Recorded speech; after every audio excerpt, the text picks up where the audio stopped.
Shalom, amada igreja. Shalom. Eis que é chegado a vós o Evangelho do Reino. Ó grandioso Pai, que nesse momento grandioso Tu possa olhar em nossa direção, possa nos observar por dentro.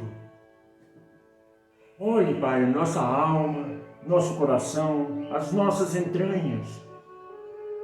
E veja, Pai, se estiver algo impuro, que ele seja retirado, que ele seja limpo, para que possamos, Pai, como oferta agradável a Ti, Pai, nos aproximar do Teu santuário. E que possamos, Pai, com alegria, regozijar na Tua presença, porque Tu, ó grandioso, é o ar que respiramos, é a luz dos nossos olhos. Pai, Tu és o alimento da nossa alma.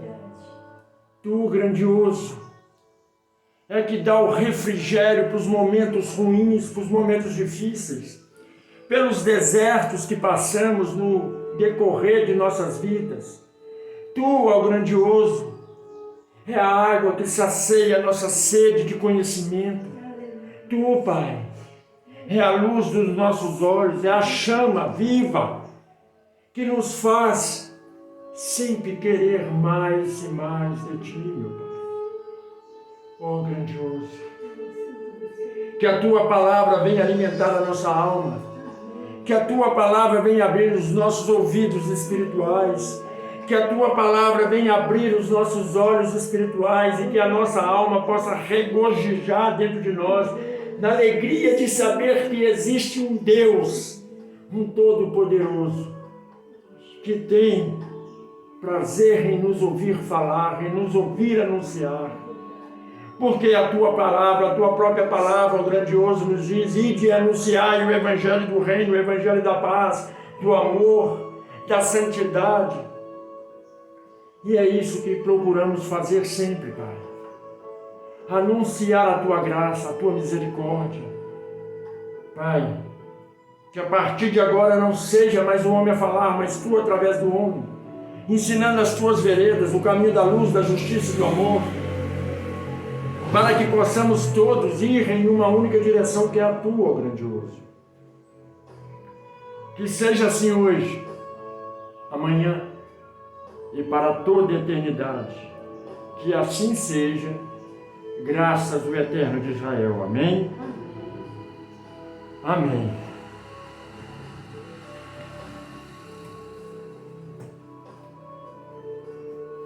Abra a tua Bíblia em 1 Pedro, capítulo 3. 1 Pedro, capítulo 3. A vós outros que estão do outro lado na internet, eu peço você que você pegue sua Bíblia e nos acompanhe na leitura, para que tu possas ver que o que é falado está dentro do contexto, para que o que tu possas ver que o Pai, Ele nos ensina. A Bíblia é o nosso manual de instrução, e se quisermos entrar no paraíso, nós temos que usar este manual. Nós temos que seguir ao pé da letra esse manual. Não existe talvez seja assim. Não existe deve ser assim. É assim que devemos viver em santidade, é assim que devemos viver em amor, é assim que devemos viver na graça. Eu vejo muitas pessoas dizendo que se você roubar, você vai para o inferno. Se você matar, você vai para o inferno. Se você mentir, você vai para o inferno. Se você blasfemar, você vai para o inferno. A única forma de você ir para o inferno é blasfemar contra o Espírito Santo. Somente isso. Mas, no contexto da Bíblia, disse que todo pecado, toda impureza te manda para o inferno. Mas há uma contravenção nisso, porque você hoje Você pode tudo, você pode roubar, matar, prostituir. Você não vai para o inferno por causa disso. E muitas pessoas não entendem, porque na hora que ele se entregou para ir para o madeiro, ele disse: eu retirei o pecado do mundo. Matar não é pecado, roubar não é pecado. É pecado para os homens, mas para Deus não é pecado. Sabe o que transforma você para ir para o inferno? É quando você sabe que aquilo é errado e faz. Então matar é pecado? O pecado já foi retirado. Não existe mais pecado. Então como? Então como essas pessoas que fazem isso, elas vão para o céu? Não, elas não vão para o céu. Quem mata, quem rouba. As pessoas têm que aprender, têm que entender que matar, roubar é errado. Que prostituir é errado. Mas não é por isso que você vai para o inferno. Não é por isso que você vai queimar no fogo eterno. Sabe o que te leva para o fogo eterno? Não é porque você mentiu, blasfemou. Não é porque você fez uma fofoca, você roubou, subtraiu algo de alguém, prostituiu. Você não vai para o inferno por causa disso. O que te manda para o inferno não é as suas ações hoje em dia. É a sua recusa. A partir do momento que você mata, você recusa a graça de Cristo na cruz.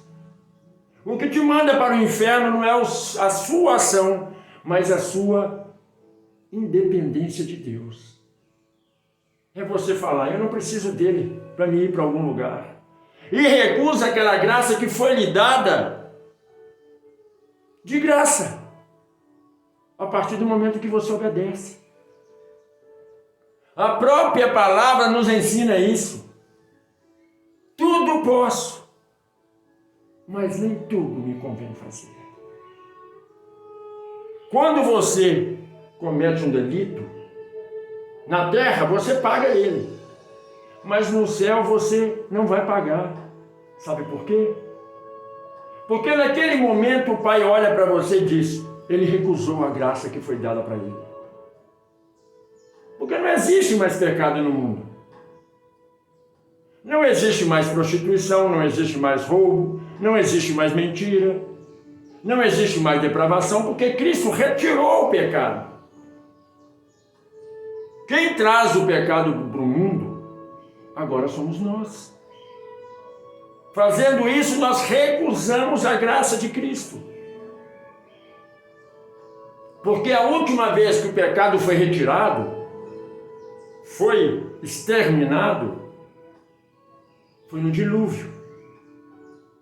Que o Pai matou todos aqueles que blasfemavam, faziam coisa errada. E o Pai cansou disso, de punir a humanidade por causa do pecado. E o Pai vai, que é o Verbo, que estava com Deus e era o próprio Deus, se tornou carne e desceu aqui embaixo e disse: olha, eu vou ensinar vocês o que é que leva você para a glória. Ensinou o caminho da salvação, da redenção. Você não precisa mais fazer sacrifício, você não precisa mais fazer campanha, você não precisa mais fazer muita coisa. Mas quando você recusa a graça, você faz com que o sacrifício perfeito que foi feito na cruz por você seja anulado. Então aquele pecado que você cometeu não é pecado que vai te levar para o inferno. É a sua recusa da bênção que foi lhe dada de graça. E hoje nós vamos aprender algo muito grande. Muito grande. E depois eu vou mostrar para você algo que você vai entender só vendo. Porque enquanto o nosso Hamashia, o Cristo, caminhava sobre a terra, ele falava para muitos em parábola. Parábola não é algo criado dentro da Bíblia. Parábola é algo que você usa para ver se esclarece a ideia de alguém. E quando você entende a parábola, você está apto a entrar no reino dos céus. Quando você não entende a parábola, você não está apto. Você tem que ver o que está errado com você. E é isso que eu vou lhe mostrar daqui a pouco. Assista o vídeo até o final e você vai entender. Então, 1 Pedro, capítulo 3, nos diz assim: semelhante vós, mulheres, sede sujeitos aos vossos próprios maridos, para que também, se algum não obedecessem à palavra, pelo porte de suas mulheres, sejam ganhos sem palavra. O que a palavra quer nos dizer com isso? Que o Pai nos fez, homem e mulher. Mas o Pai disse, olha, não se preocupe com a salvação do outro, com a salvação do seu esposo, não se preocupe com a salvação da sua esposa, porque a partir do momento que vocês coabitam e são um só corpo, por tua causa eu salvarei ela. Então é você que tem que ser santo, é você que tem que ser puro, é você que tem que ser agradável aos olhos do Pai. Porque no momento em que a tua mulher não acreditar, não querer entender, ela será salva por tua causa, pelaquilo que você está praticando. A nossa vida, ela é individual, ela não é compartilhada com ninguém. Mesmo você fazendo um corpo único com a sua esposa, com o seu esposo, vocês são dois corpos. A mesma forma a Trindade, que muitos dizem que não existe. Mas não explica por que não existe. É isso que o povo não entende. O homem e a mulher se tornam um só corpo, uma só carne, uma só mente. Mas eles não são um, eles são dois. No princípio era o Verbo. O Verbo estava com Deus e o Verbo era o Deus. O Verbo é a palavra e a palavra é Deus. E o Verbo se fez carne e se tornou filho. Para alguém se tornar filho, ele tem que ter um pai. E o Verbo entrou dentro de Maria e fecundou o ovário dela. E esse Verbo, que é o Pai e também é o Espírito Santo, nasceu Cristo, o nosso Hamashia, o nosso Redentor. Transformando então em três: Pai, Filho e Espírito Santo. Da mesma forma que o homem e a mulher se tornam um. E Cristo disse, quando olhares para mim, verá o meu Pai, porque eu estou no meu Pai e o meu Pai está em mim. O que ele quis dizer com isso? Somos um só, em espírito. Mas os incautos acham que existe três. Mas não existe três. É o Espírito que se fez carne, habitou no nosso meio, se tornou Pai, Filho. Mas a existência, desde o início, existia o Espírito que pairava sobre as águas. Tudo foi feito para Ele e por Ele. Por isso Cristo disse: dê graças ao Pai Celestial, não a mim.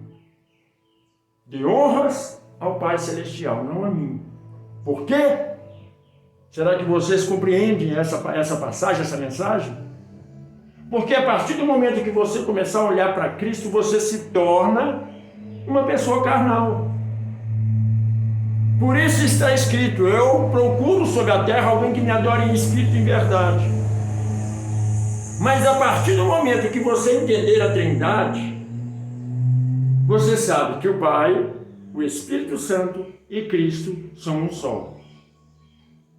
E você não foca no único ponto, mas nos 3 pontos. O Filho nos dá exemplo, o Pai nos corrige e o Espírito Santo nos salva. Quando compreendeste esse ensinamento, tu serás salvo. Por isso é que diz que o homem, na sua perfeição ou na sua trindade, né? Não na trindade celestial, mas na trindade terrena, ele é homem, coabitando com a mulher, se tornam 2. E o Espírito Santo descendo sobre eles, torna o círculo, a aliança completa. E a palavra continua a nos dizer assim, versículo 2: considerando a vossa vida casta em temor. Quer dizer, a mulher, se ela errar, pecar, ela não vai só para o inferno por causa do pecado. Ela pode ir para o inferno porque recusou a graça. Mas se ela não sabe o que é a graça, você salva ela pelas suas ações. Porque o Pai não pode separar os 2 e mandar um para o inferno e um para o céu. Porque Ele mesmo disse: aquele que eu uni, não separe o homem. Então, a partir do momento que aqui mesmo diz, não sou eu quem falo, o homem santifica a mulher e a mulher santifica o homem. Se um dos 2 não tiver a mesma fé, um santifica o outro. E é essa a importância de tudo isso. É saber compreender o mundo espiritual. E a palavra continua a nos dizer, versículo 3 de 1 Pedro 3: o enfeite delas não seja o exterior, no frisado dos cabelos, no uso de joias de ouro, na compostura dos vestidos. O que é compostura do vestido? É um vestido longo, bem arrumado no corpo, bem posto, elegante. A palavra está dizendo, mas alguns incautos pastores dizem: você não pode colocar joias, não pode fazer maquiagem, você não pode colocar brinco, você não pode usar roupa assim ou assado. Vamos voltar na leitura novamente para que você compreenda o que eu estou falando. A palavra em 1 Pedro, capítulo 3, versículo 3, diz assim,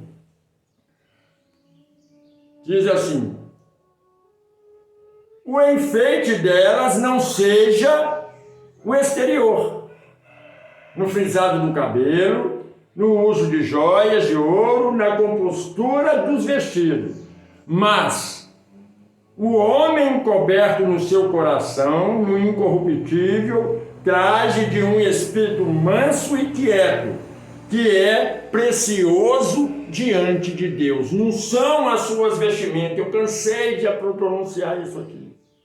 Não é o que você veste, não é como você caminha. O Pai não está preocupado com o que você usa, se é calça comprida, se é saia, se você está se maquiando ou não está se maquiando. O Pai está falando claramente: eu quero que você maqueie o seu espírito, que tem que ser amoroso, quieto, manso e misericordioso. Você está entendendo o que o Pai deseja de você? Mas aí as igrejas, os templos religiosos, nos seus ensinamentos, na sua doutrina que não tem nada de sã, mas é satânica, vem trazendo para a mente do povo dizendo: você tem que vestir tal roupa. E a pessoa, ao invés de focar em Cristo, que ele tem o Pai, o Espírito e ele mesmo, foca no pastor que dá ordem. É isso que nós temos que compreender. Toda a nossa visão, todo o nosso foco tem que estar no Filho, porque no Filho está a essência do Pai e a essência do Espírito. Ele na Trindade, que é na Trindade, Cristo, o nosso Ramachia, nos mostra a beleza interior de um homem incorruptível. Que ele, Cristo, tem o Pai, que é a ordem, e o Espírito, que é a mansidão. Você está compreendendo? Você está entendendo a essência do Evangelho do Reino, que não é pregado a todas as criaturas como a palavra pede? Mas aí prega, você não pode colocar um brinco, não pode colocar uma pulseira, mas o próprio Pai diz, você, não importa o que você usa, não importa como você está vestido, importa como você é por dentro. Como é a sua essência. Você tem que ser incorruptível. O que ele quis dizer com isso? Você tem que estar sem pecado. Não adianta estar por fora um túmulo perfeito. Como a palavra diz, um túmulo caiado, quer dizer, um túmulo pintado, lindo por fora, e por dentro ter carne podre. Você está entendendo a palavra? Como eu disse no início, eu vou mostrar para vocês algo, uma prova da essência de toda essa pregação. Uma parábola para ver se, pelo menos a parábola abre o seu entendimento. Se a palavra não abrir, a parábola vai abrir. Mas se a parábola não abrir, você não foi escolhido para ir para o reino dos céus. E a leitura continua. 1 Pedro capítulo 3, versículo 5. Porque assim se adornavam também antigamente as santas mulheres que esperavam em Deus e estavam sujeitas aos seus próprios maridos. O que é estar sujeito ao esposo? Você sabe o que é estar sujeito ao esposo? Novamente eu digo, muitos incautos religiosos dizem que sujeito é ter obrigação de fazer as coisas. Sujeito, que esse povo entende, é ser submissa, ser obrigada a fazer. O homem é a autoridade máxima sobre ela. Mas me mostra na Bíblia onde que está escrito que o homem é a autoridade máxima da mulher. Vamos lá em Gênesis. O pai criou Adão e viu que não era bom o homem ficar só.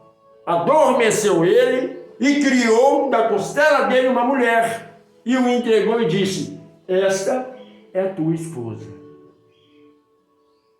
E o que o pai disse?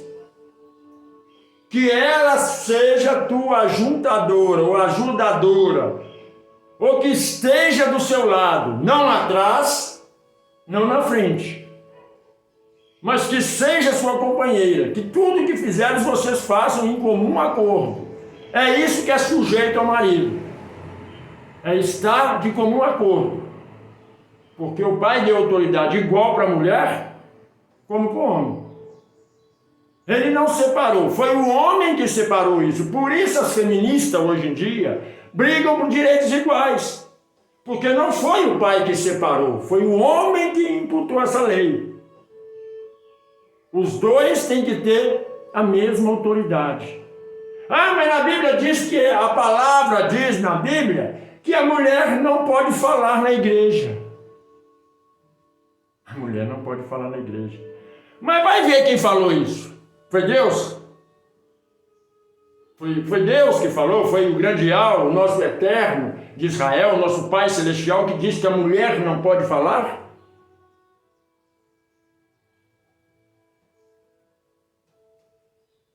Ou foi aqueles que diziam ser servos, que diz não se dá autoridade para a mulher porque foi a mulher que pecou no paraíso?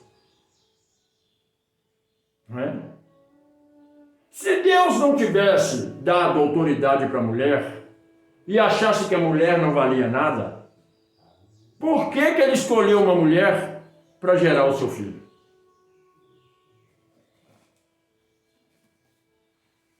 1 Pedro capítulo 3, versículo 6. Como Sara obedecia a Abraão, chamando-lhe de Senhor, da qual vós sois filhas, fazendo o bem e não temendo nenhum espanto. Aqui diz assim, olha, nós somos descendentes de Sara. Você viu que Adão e Eva, nós já não somos mais descendentes deles? Você observou que a cada época nós somos descendentes de um? Observaste isso? A palavra diz que nós somos descendentes de Adão e Eva. Só que agora a palavra diz que nós somos filhos de Sara. Mas como assim filhos de Sara?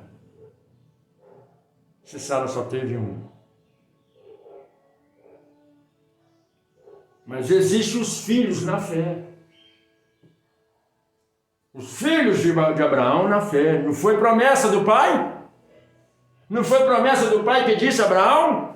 A tua descendência povoará a terra. Aprende isso.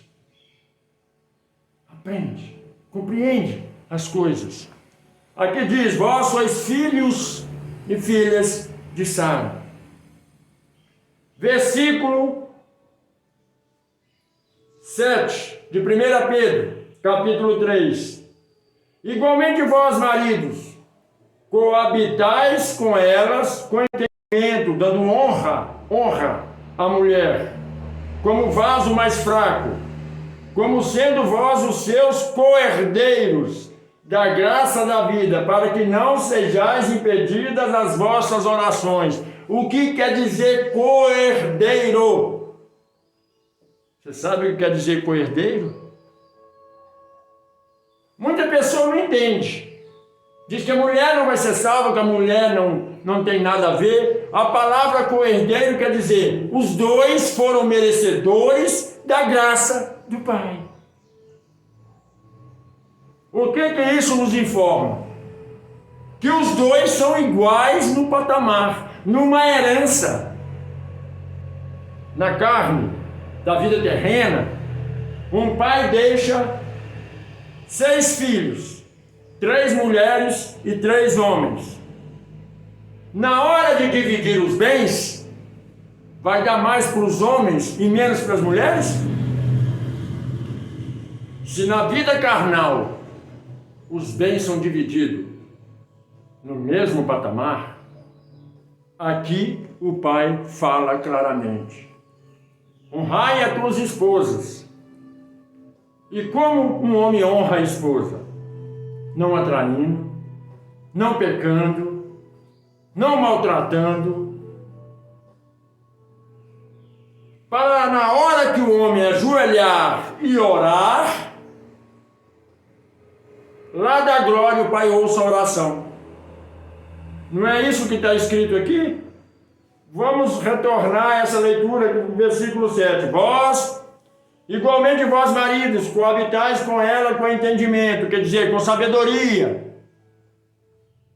dando honra à mulher, como vaso mais fraco. Por que vaso mais fraco? É porque ela é fraca, ela peca? Não, porque a mulher é mais delicada que o homem. O homem nasceu para ser bruto. O homem nasceu para pegar coisas pesadas, a mulher não. E vamos continuar a leitura. Vaso mais fraco. Como sendo vós os seus co-herdeiros, você, homem, é co-herdeiro da mulher. Quer dizer, vocês recebem a mesma herança, a graça. Co-herdeiro da graça da vida, para que não sejais impedidas as vossas orações. Quer dizer, honra a tua esposa para que as suas orações não sejam impedidas de chegar até o Pai. Eu vejo crente, desfervoroso na fé, anda impecável, mas trata a mulher como um animal.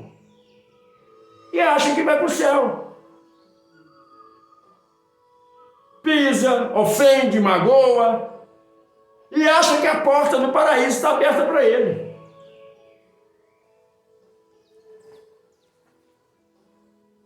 Primeira Pedro, capítulo 3, versículo 8.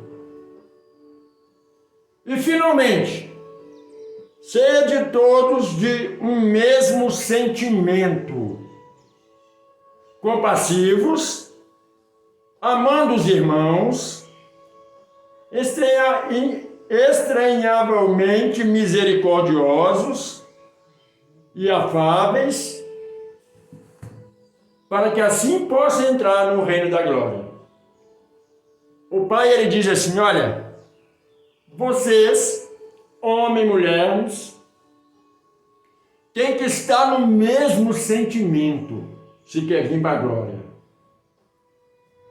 Vocês têm que estar com o mesmo pensamento, em fazer o bem, em ser amáveis, em ser caridosos, misericordiosos. Você viu o que ele disse? As pessoas que vão olhar para você e vão falar assim, olha que estranho. As pessoas maltratam ele e ele tem misericórdia da pessoa. Isso vai causar espanto, a Bíblia está falando.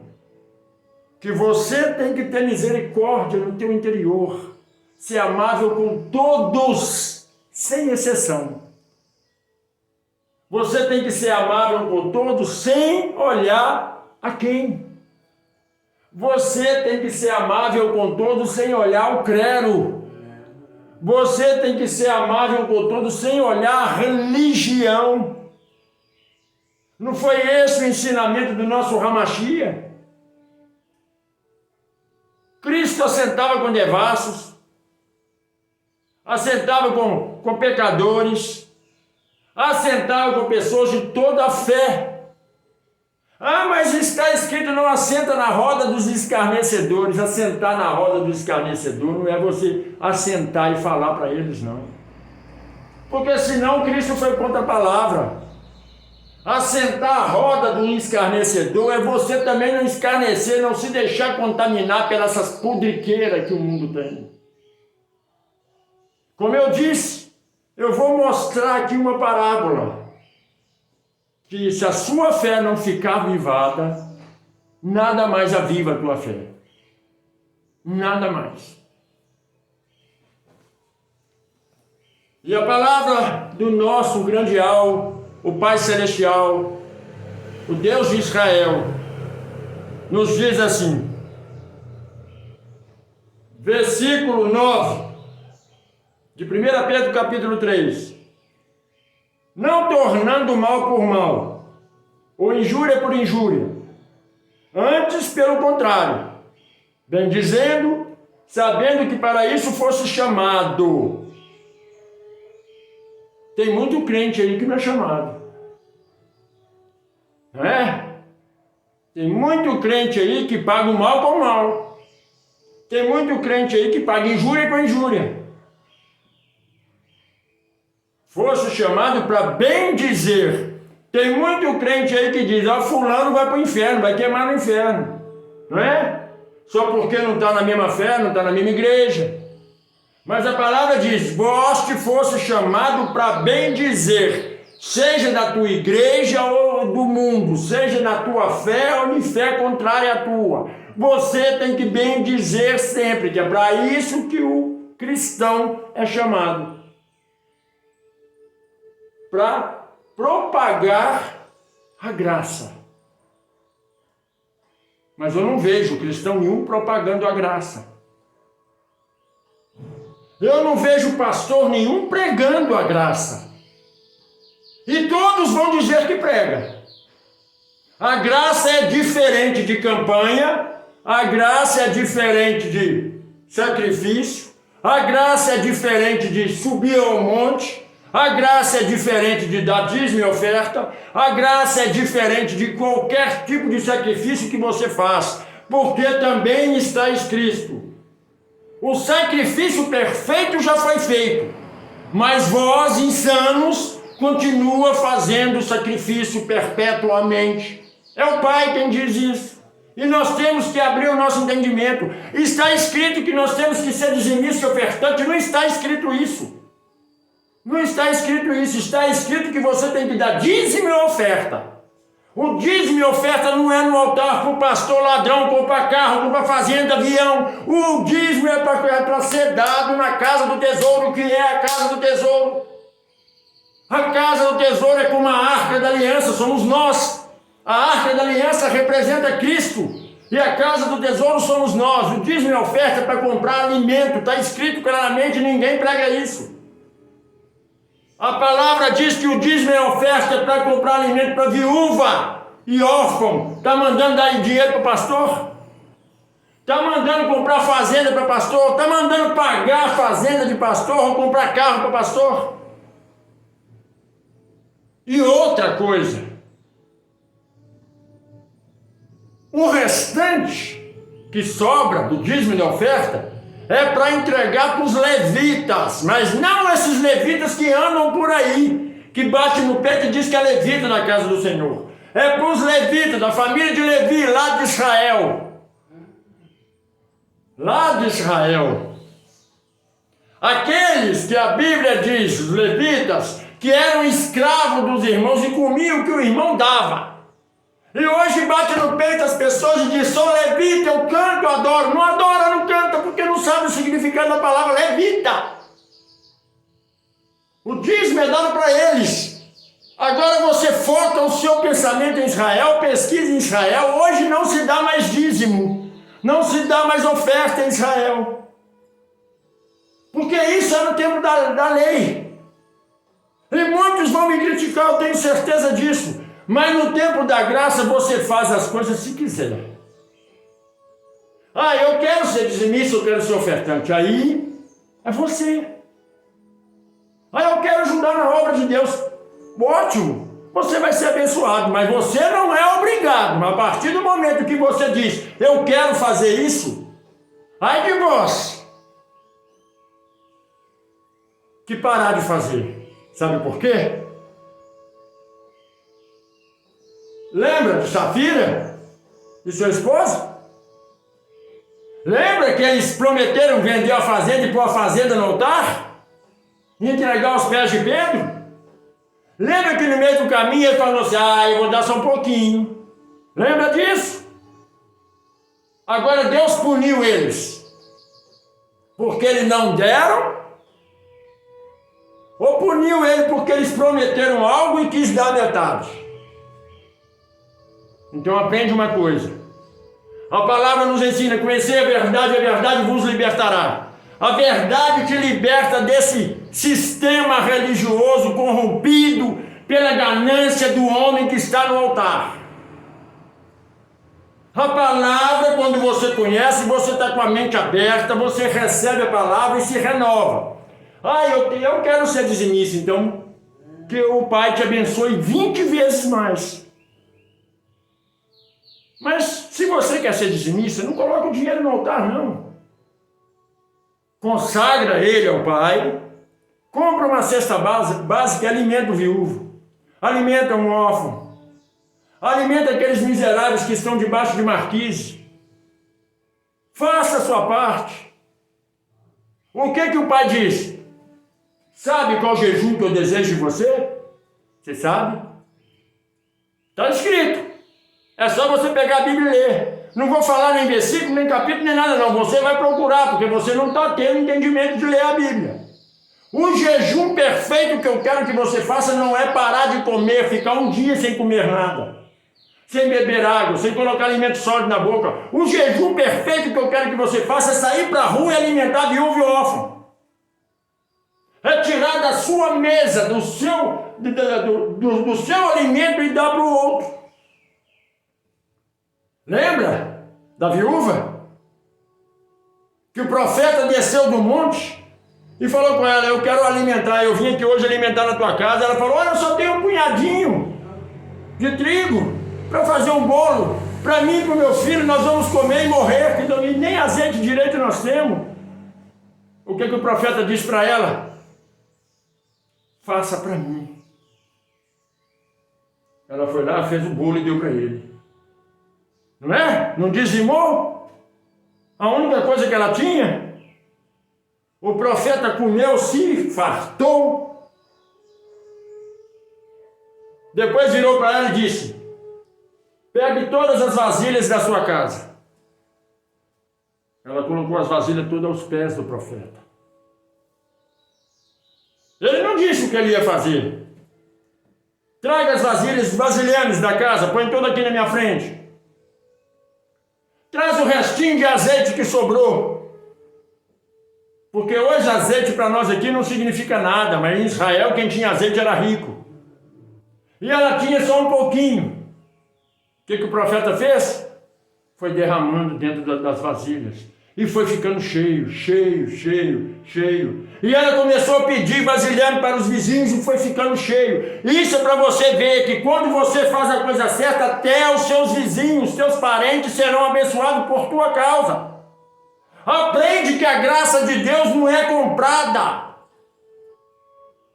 A palavra ela diz que os pastores querem ganhar o reino dos céus na marra, na força. E não é dessa forma. Você entra para o reino dos céus praticando caridade e amor, e não estão praticando caridade e amor dentro dos templos religiosos, com esse sistema corrompido que não tem nada a ver com Cristo. E a palavra continua a nos dizer, 1 Pedro, capítulo 10, porque quem amar a vida e ver os dias bons, tem que refrear sua língua do mal. E os lábios não falem engano. Apartem-se do mal e faça o bem. Busque a paz e siga. Muitos gostam de dizer paz do Senhor, paz do Senhor. Mas eles mesmos não têm paz no seu interior. Há uma semana minha mulher esteve internada. E as pessoas me perguntavam o que ela tinha. Eu falei, uma infecção que ela pegou, que é normal. E como ela é implantada, todos ficaram preocupados. Eu sei a quem eu sirvo. Eu sei a quem eu boto o meu joelho para orar, para agradecer. Eu sei a quem eu choro de madrugada e a com quem eu converso na hora que eu estou calado, no silêncio. Eu sei em quem eu creio, em quem criou céus e terra. Não é nem pastor, não é no irmão, não é no obreiro. Eu creio naquele que me chamou para fazer a tua obra com maestria, com amor, sem interesse. Hoje minha esposa está em casa. Você sabe o que é isso? É confiar e acreditar naquilo que você não vê. Eu não vejo Deus. Eu não vejo Cristo, eu não vejo o Espírito Santo, mas a sua essência está dentro de mim. Eu sinto a presença do Pai, eu sinto a presença de Cristo, quando Ele toca nas minhas entranhas e fala, chora, derrama a lágrima de prazer, porque aqui estou falando contigo, meu filho amado. Eu sinto a presença do Espírito Santo quando eu vou fazer algo. Igual quando a minha esposa estava lá no hospital, e eu subia com alegria no coração.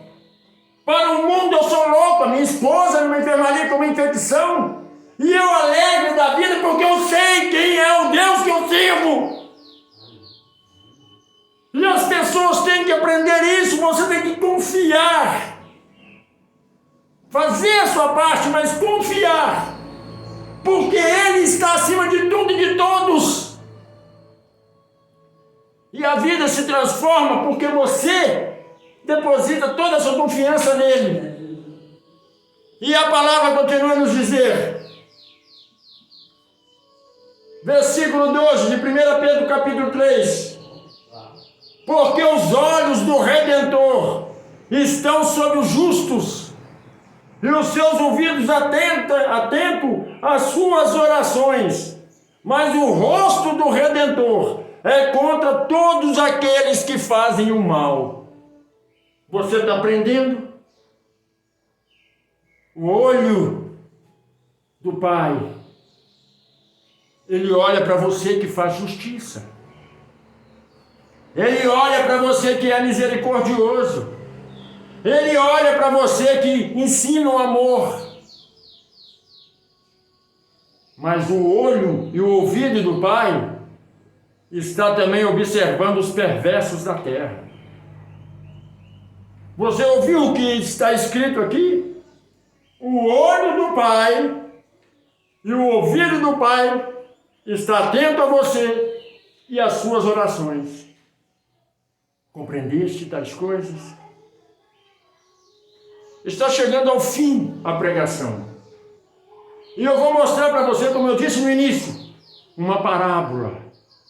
Que ela, se ela não abrir a tua mente, nada mais abre.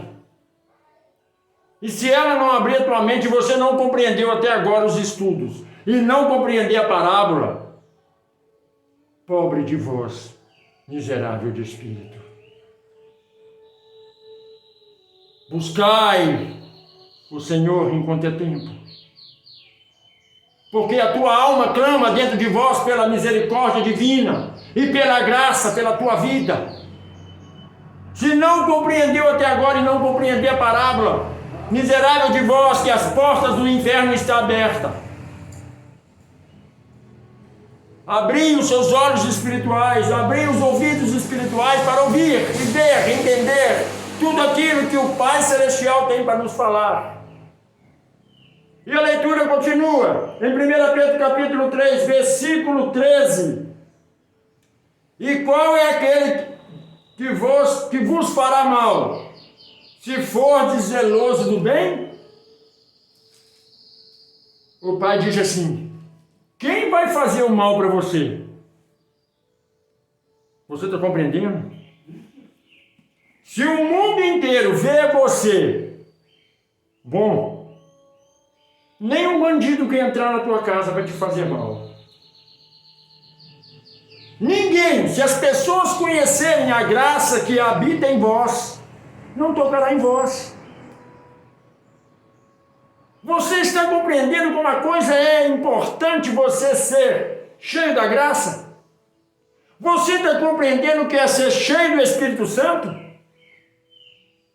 E ele não fala só em homem, em pestes carnais, não. O Pai está falando de coisas espirituais também. Nem Satanás toca em vós se vós for bendizente. E a palavra continua nos dizendo no versículo 14 de 1 Pedro capítulo 3. Mas também se padecerdes por amor da justiça, sois bem-aventurados. E não temais com medo deles, nem vos turbais os vossos corações. Quer dizer, não se preocupa com a enfermidade que habita no mundo.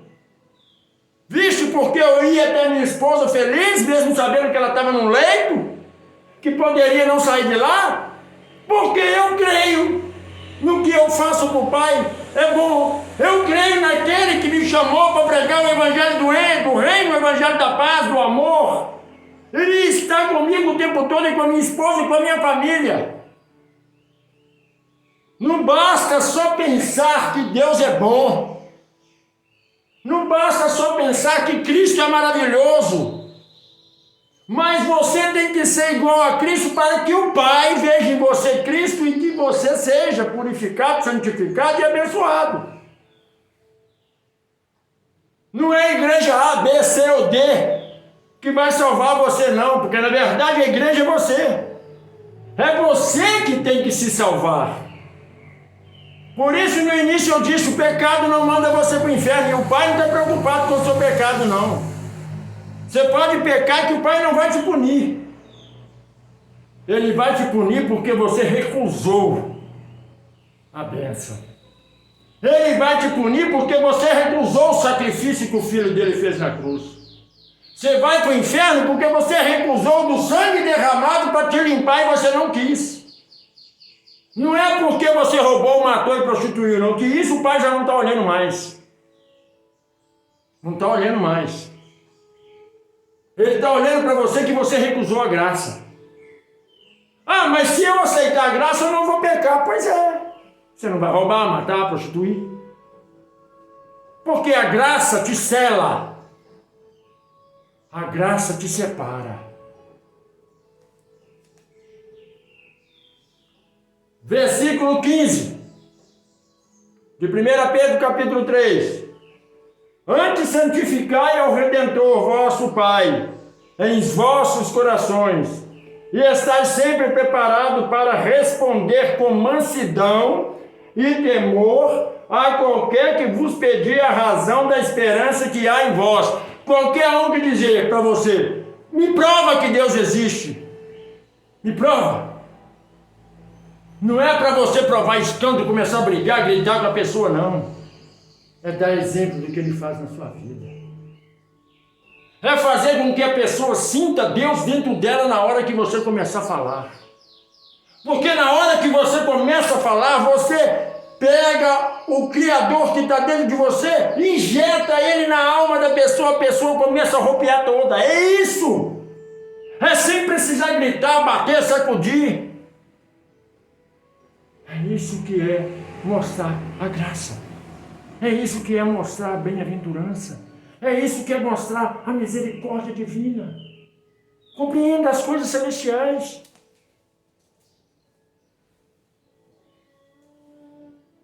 Primeira Pedro capítulo 3, versículo 16.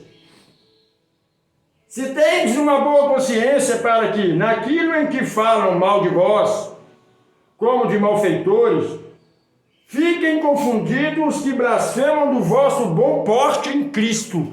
Você está vendo? Está observando? O crente, as pessoas metem a língua nele, não está nem aí. Continua fazendo coisa errada.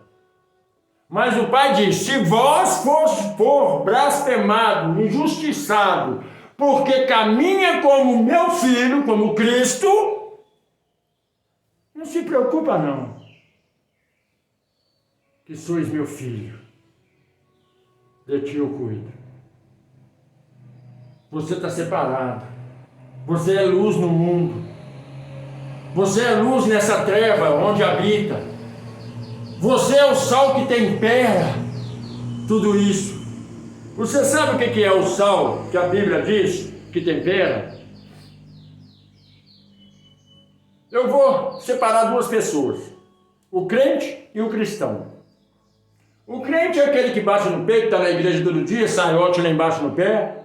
O homem anda de terno e gravata, não deixa a barba crescer porque diz que é pecado, não sei na onde na Bíblia que diz isso, porque se Cristo tinha barba, por que o homem não pode usar? A doutrina da igreja manda cortar a barba, cortar o cabelo, a mulher não pode passar maquiagem, esse é o crente. Esse é o crente. Aí o crente faz tudo de errado e acha que tem Deus. Aí as pessoas do mundo começam a falar deles. Ah, para ser crente e ser igual a eles, eu prefiro ficar no mundo. Aí o pastor fala para eles assim, é Satanás se levantando contra você, porque você é filho de Deus. Esse é o crente. Agora o cristão. O cristão, as pessoas olham para você e vê o poste de Cristo. E quando olha para você, fala, nossa, como aquele cara é bobo, todo mundo pisa, escarneia dele, maltrata ele e ele continua dando amor. Você está vendo a diferença de um para o outro? Só que o crente não consegue ganhar alma para Cristo. Não consegue levar ninguém para Cristo. Ele leva as pessoas para a igreja, para o pastor dele, porque a pessoa tem a mesma índole do pastor e dele. Agora o cristão, ele não leva ninguém para a igreja. Ele traz a pessoa para Cristo. E eu tenho milhares de exemplos que aconteceu na minha vida que eu posso falar isso. Mas não vou falar isso agora porque vai prolongar demais. Mas, quando você dá exemplo de Cristo, a pessoa chega para você e fala assim: eu quero conhecer esse Deus que você está pregando. Onde é a tua igreja? Já me perguntaram isso muitas vezes. Sendo eu pastor, já me perguntaram muitas vezes isso. E eu disse: olha, minha igreja fica ali, no lugar tal, na rua tal, no número tal. Não. Eu sempre falei para eles: procure um lugar que você coabite com amor. Se você quiser vir para a minha igreja, para o templo que eu tenho, porque o templo, a igreja é do homem, o templo de Deus é o ser humano.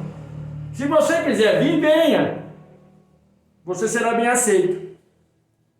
Mas o Pai está em todas. A palavra que é diferente nelas. Isso que é ser cristão. É quando você abre a boca para falar, você mexe nas entranhas. Você faz as entranhas estremecer. Você faz as entranhas ali chorar e clamar e ter fome demais, de ouvir mais. Não é isso que vocês do outro lado mandam mensagem para mim e falam: nossa, que culto abençoado, como eu ouvi, eu queria ouvir mais e mais e mais, queria ficar horas ouvindo. É porque isso está tocando na tua alma. E a palavra continua a nos dizer, só para finalizar, 1 Pedro capítulo 3, versículo 17, porque é melhor que padeceis fazendo o bem do que fazendo mal. Mesmo que tudo de mal venha sobre a sua vida, que o mundo não suporte você e queira te maltratar. O que o Pai diz? É melhor que você morra fazendo bem para os outros do que você morrer fazendo mal. Porque se você morrer como os santos do passado, o seu galardão no céu é imenso. Mas se você morrer como os perversos pecadores do passado, você vai para aquele lugar que Cristo sempre falou, para o mundo exterior, onde há choro e ranger de dente. Compreenda. A graça te salva e te liberta. Quem tem ouvido, ouça o que o Espírito diz à igreja. Para ir para o céu não é ser religioso. Para ir para o céu é ser misericordioso, ser amável, ser caridoso. É praticar o bem. Há muitas pessoas que os crentes mandam para o inferno, como muitos católicos, que praticam coisas tão grandiosas que a coroa deles no céu é imensa. E quem deveria praticar? Os crentes. E eles não praticam. Compreendeste? Ainda não? Então vamos para a parábola. Eis aqui uma vela. Está vendo a vela? Aí você fala: nossa, pastor, que vela suja. Olha a vela mais de perto, imunda. Deixei ela se contaminar com as sujeiras. Sabe por quê? Essa vela suja somos nós, impuros, insanos, cheios de defeito.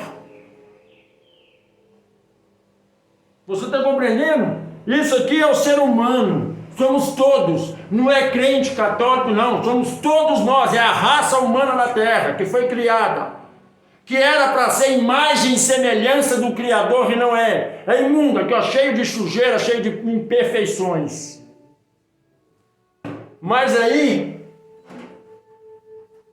vem o Espírito Santo, o Espírito de luz,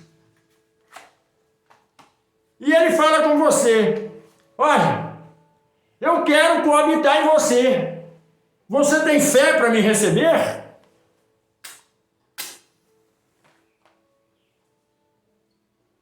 E o seu interior E o seu interior quer ser cheio do Espírito Santo.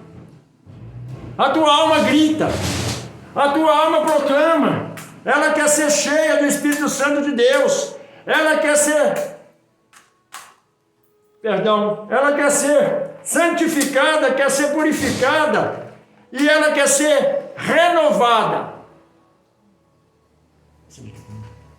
Ela quer ser renovada. E nesse momento que ela quer ser renovada, ela começa a usar a fé. E quando ela usa a fé, ela é transformada. Ela começa a se limpar no seu interior. Ela começa a florescer no seu interior. Ela começa a ser renovada, limpa, pelo sangue do Cordeiro.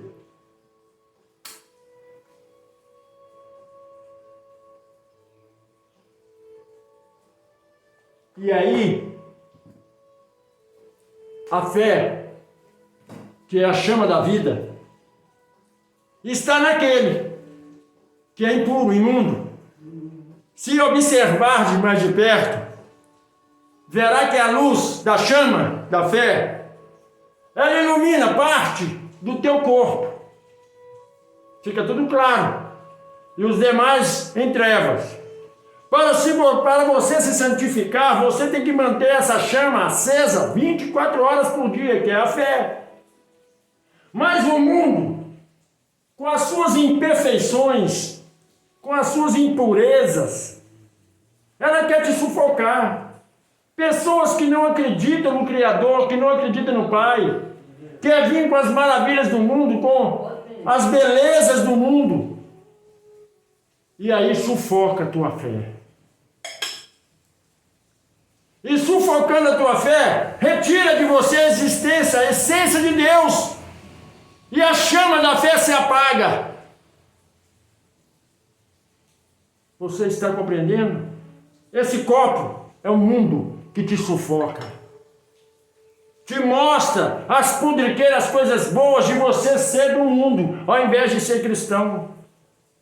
E começa a te mostrar, vamos beber, fumar, vamos prostituir, olha como é bom, vem cá, vou te mostrar isso, mostrar aquilo outro, e você aceita. E aquele copo, que é o mundo, sufoca a tua fé.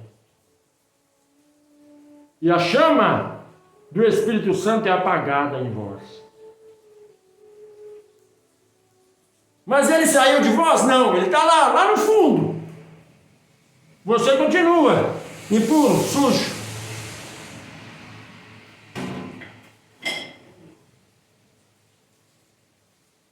E o que acontece com o mundo? Se alegra com a sua perdição.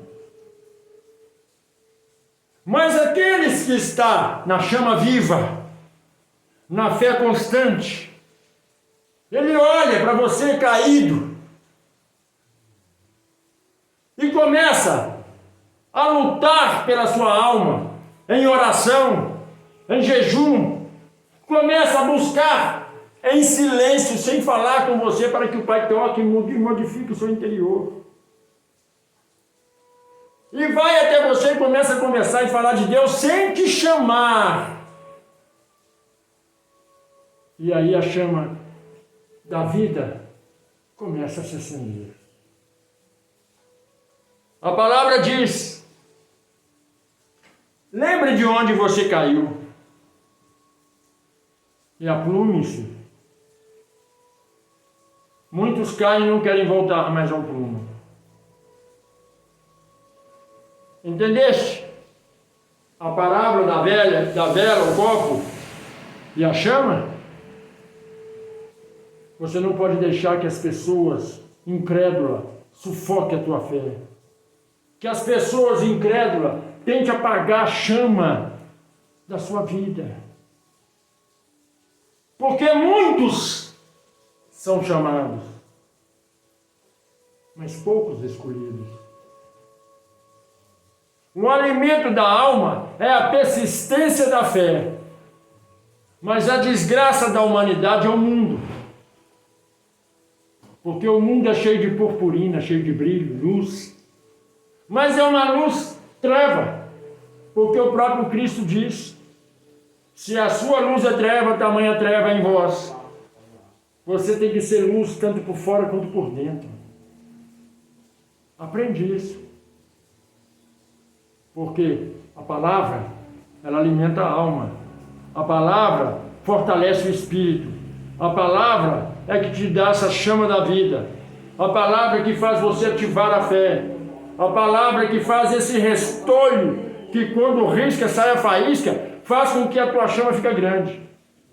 Aprende isso e você vai viver bem nesse mundo e vai viver no paraíso quando desencarnar dessa matéria. Você que ainda não é inscrito no canal, se inscreva. Você que ainda não fez um comentário, faça. Você que ainda não tocou no sininho, você que não deixou seu like, faça isso aqui no canal. Aprende a fazer as coisas boas. Aprende a compartilhar, aprende a chamar pessoas para poder ouvir a palavra e se inscrever. Você se inscrever e tocar no sininho não quer dizer que você é obrigado a ouvir os cultos toda vez que é postado, não. Você não é obrigado a ouvir tudo que é postado, que nós postamos. Mas quando você se inscreve e toca no sininho, o YouTube entende que você quer ouvir e sempre manda para você notificação. Você não é obrigado a assistir o vídeo. Ele fala, olha, foi lançado mais um vídeo novo, você se interessa? Aí você assiste. Aprende uma coisa. Viste, é melhor que você padeça fazendo bem, ouvindo as coisas boas, do que você morrer ouvindo o mal. Que a Shalom do Eterno resplandeça sobre você e sua família, hoje, amanhã e para toda a eternidade. Que assim seja, graças ao bom Pai Celestial. Amém?